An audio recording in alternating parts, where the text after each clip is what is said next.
नमस्कार, दिन भर की बड़ी खबरों में आपका स्वागत है। मैं हूं शिवानी। आज की खबरों में बात होगी सऊदी की ऑयल रिफाइनरी पर टूटा ईरान, बाल बाल बच्चे अमेरिकी विदेश और रक्षा मंत्री भागे भागे यूएन पहुंचे खाड़ी देश की। वहीं ईडी सीबीआई से राज्यसभा चुनाव जीती बीजेपी, व्हाट्सएप चैट लीक होने की और ज्ञानेश कुमार को ममता का ओपन लेटर, टॉप अफसरों पर खुला ऐलान की।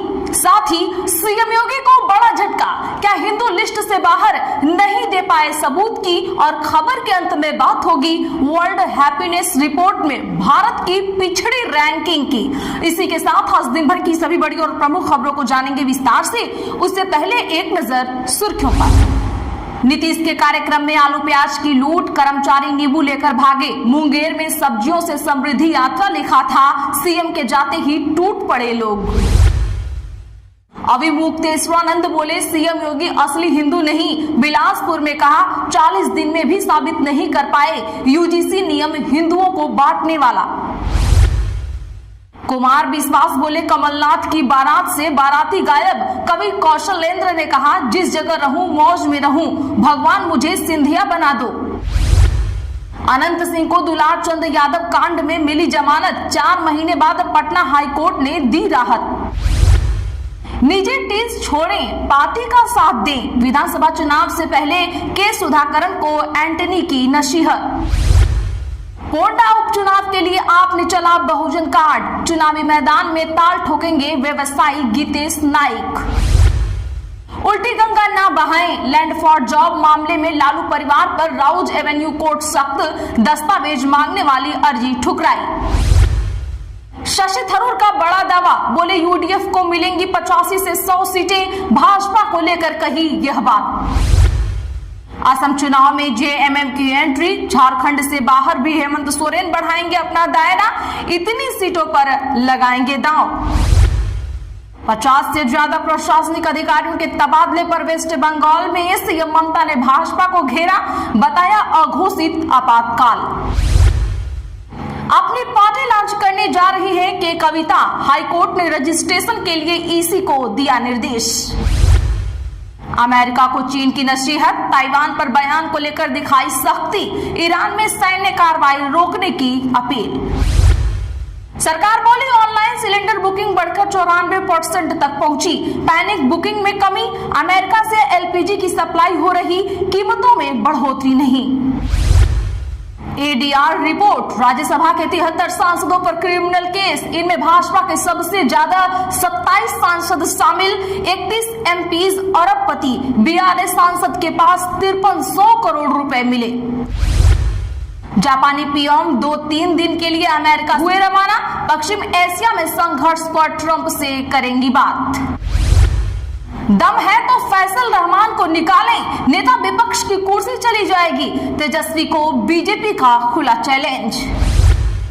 वेस्ट बंगाल में बीजेपी की दूसरी लिस्ट जारी, 111 नाम शामिल, एक्ट्रेस रूपा गांगुली को दिया गया है टिकट। असम में सीएम हिमंता 7वीं बार जाकुलबारी से लड़ेंगे चुनाव। राष्ट्रपति ने अयोध्या में रामलला के किए दर्शन, तमिलनाडु से लाए श्री राम यंत्र की करी स्थापना, मंदिर परिसर देखा। कांग्रेस के मुकेश मल्होत्रा विजयपुर विधायक बने रहेंगे, एसी में हाईकोर्ट का फैसला खारिज, राज्यसभा चुनाव में वोट नहीं डाल पाएंगे, सैलरी भी नहीं मिलेगी। फ्रॉड केस में अनिल अंबानी से सीबीआई की पूछताछ, एसबीआई से 2929 करोड़ की धोखाधड़ी का मामला, फंड की हेराफेरी और गबन का है आरोप। यूट्यूबर एल्विस यादव को सुप्रीम कोर्ट से मिली राहत, सांपों के जौहर इस्तेमाल करने के मामले में एफआईआर हुई रद्द। चलिए जानते हैं अब बड़ी और प्रमुख खबरों को विस्तार से। उससे पहले वीडियो को लाइक करें, साथ ही आपसे रिक्वेस्ट, खबरों को आखिर तक जरूर देखें। अमेरिकी विदेश रक्षा मंत्री के घर के ऊपर संदिग्ध ड्रोन दिखे, सिक्योरिटी को लेकर इमरजेंसी मीटिंग बुलाई गई। वाशिंगटन में अमेरिकी सेना के एक अहम बेस के ऊपर संदिग्ध ड्रोन देखे गए हैं। वाशिंगटन पोस्ट के मुताबिक विदेश मंत्री मार्को रूबियो और रक्षा मंत्री पीट हेगसेथ सैन्य बेस फोर्ट लेस्ली मैकनेयर के अंदर रह रहे हैं। इस मामले की जानकारी रखने वाले 3 लोगों ने बताया है कि इन ड्रोन की पहचान अभी तक नहीं हो पाई है और ये भी साफ नहीं है कि वे कहां से आए थे। एक वरिष्ठ अधिकारी के अनुसार अमेरिका और इजराइल के ईरान पर वार के कारण सुरक्षा अलर्ट पहले से बढ़ा हुआ है। इसी वजह से सेना संभावित खतरों पर कड़ी नजर रख रही है। पिछले 10 दिनों में एक रात के दौरान फोर्ट लेस्ली मैकनेयर के ऊपर कई ड्रोन देखे गए, जिसके बाद सुरक्षा बढ़ा दी गई और व्हाइट हाउस में इस मुद्दे पर इमरजेंसी बैठक भी की गई। सऊदी अरब में ऑयल रिफाइनरी पर हुआ हमला। यूएई कतर के तेल गैस प्लांट पर भी हुआ ड्रोन अटैक। बता दें कि अमेरिका, इजराइल और ईरान जंग के बीच सऊदी अरब के यनबू पोर्ट पर स्थित सैमरेफ ऑयल रिफाइनरी पर हवाई हमला हुआ है। इसके अलावा यूएई और कतर के तेल गैस प्लांट पर भी ड्रोन हमले हुए हैं। ईरान ने हाल ही में सऊदी अरब, यूएई और कतर के तेल ठिकानों को खाली करने की वार्निंग दी थी। सऊदी अरब ने आज ईरान को कड़ी चेतावनी दी है। सऊदी के विदेश मंत्री फैसल बिन फरहान अल सऊद ने कहा कि हमारे देश के पास ईरान को जवाब देने की पूरी ताकत है। ईरान के हमले पहले से प्लान किए गए लगते हैं और हमारे सब्र का इम्तिहान न लें। होर्मुज स्ट्रेट बंद होने की वजह से अब ज्यादातर तेल यनबू पोर्ट से भेजा जा रहा है। हरियाणा राज्यसभा चुनाव, बीजेपी ने दिखाया ईडी सीबीआई का डर, कांग्रेस एमएलए को खरीदने की बात। जी हां, बता दें कि कांग्रेस के हरियाणा सह प्रभारी जितेंद्र बघेल ने कहा कि राज्यसभा की दोनों सीटों को जीतने के लिए भाजपा नेताओं ने कांग्रेसी विधायकों को खरीदने का प्रयास किया। जब वो नहीं डिगे तो उन्हें ईडी और सीबीआई का डर दिखाकर कार्रवाई करने की धमकी दी गई। विधायकों के मोबाइल पर व्हाट्सएप पर मैसेज किए गए, जिन्हें उन्होंने खुद पढ़े हैं। 4 विधायकों को छोड़ हमारा कोई भी विधायक भाजपा के पाले में नहीं गया। इन चारों ने हरियाणा की जनता तथा कांग्रेस के साथ विश्वासघात किया है। सभी को पार्टी से किनारे करने की कार्रवाई चल रही है। जितेंद्र बघेल ने नई दिल्ली में मीडिया से बातचीत में ये बात कही। उन्होंने कहा कि भाजपा नेताओं ने पूरी कोशिश की कि हमारा उम्मीदवार हार जाए और निर्दलीय उम्मीदवार को जो उन्होंने ही खड़ा किया था वह हार जाए। 5 घंटे तक चयन प्रक्रिया को सरकार के इशारे पर रोका रखा गया। इसके बाद भी हमारे उम्मीदवार करमबीर बौद्ध को जीत मिली। यह लोकतंत्र और सत्य की जीत है। उन्होंने कहा भाजपा नेताओं ने यह खेल इसीलिए खेला कि उनके नेताओं को डर है कि हरियाणा में 2029 में होने वाले विधानसभा चुनाव में उनकी पार्टी सत्ता से जाने वाली है। हम कभी झुकेंगे नहीं, टॉप अफसरों के तबादलों को लेकर ईसी पर भड़की सीएम ममता।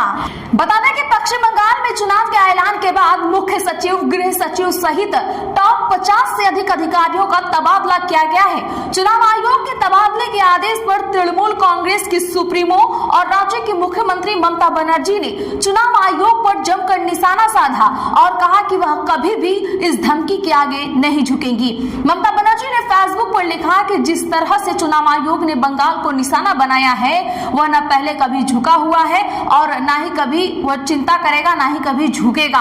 उन्होंने आगे कहा कि इलेक्शन का फॉर्मल नोटिफिकेशन जारी होने से पहले ही chief secretary, home secretary, DGP, ADGs, IGs, DIGs, district magistrate और सुपरिटेंडेंट ऑफ पुलिस समेत 50 से ज्यादा सीनियर अधिकारियों को बिना सोचे समझे हटा दिया गया।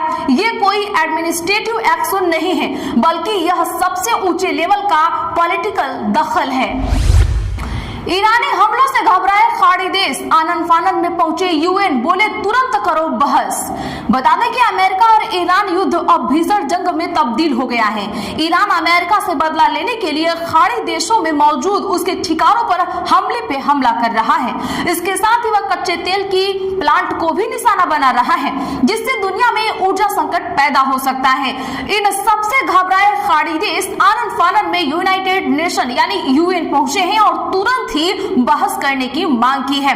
डॉक्यूमेंट्स से पता चलता है कि खाड़ी देशों ने जिनेवा में संयुक्त राष्ट्र मानवाधिकार परिषद में मिडिल ईस्ट में नागरिकों और ऊर्जा बुनियादी ढांचे पर ईरान के हमलों को लेकर एक तत्काल बहस का अनुरोध किया है।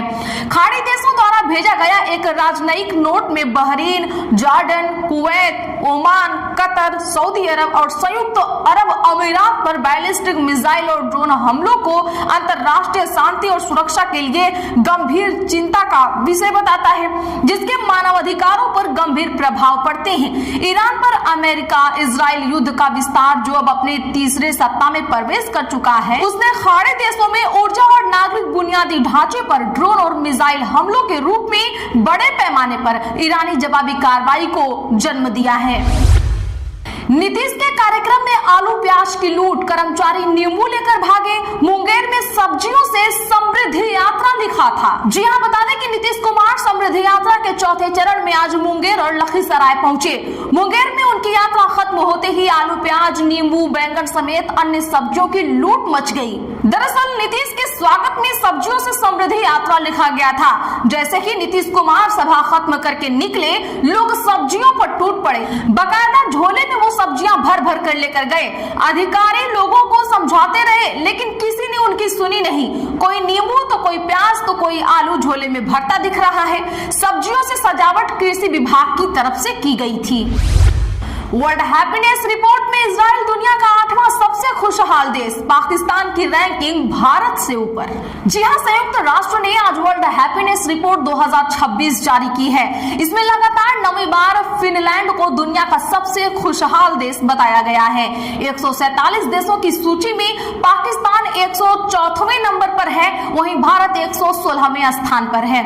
2025 में भारत की रैंकिंग 118वीं पर थी। वहीं 2.5 साल से जंग में इजराइल दुनिया का 8वां सबसे खुशहाल देश बताया गया है। लिस्ट में सबसे नीचे संघर्ष वाले देश हैं। अफगानिस्तान फिर से सबसे कम खुशहाल देश रहा। उसके ऊपर सिएरा लियोन और मलावी हैं। इस बार भी कोई भी अंग्रेजी बोलने वाला देश टॉप 10 में नहीं है। अमेरिका 23वें, कनाडा 25वें और ब्रिटेन 29वें स्थान पर है।